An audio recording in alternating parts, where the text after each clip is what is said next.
In this video, I will show you the H&R Block Emerald Card tutorials. So I have in here this Emerald card. So you can find it if you go to hrblock.com, and you should be able to see this Emerald card right here.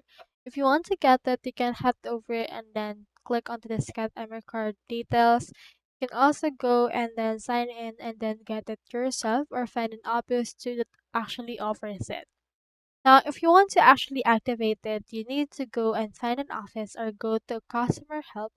But you can also try to go and then find a standard texting for this one. You can contact this in order to actually activate the card and a lot of things right here. So this is actually a MasterCard that you can use for your balance, sign up for alerts, transactions, and you can use it for your everyday life. It has significant offers because it gives you tax returns, initiatives option.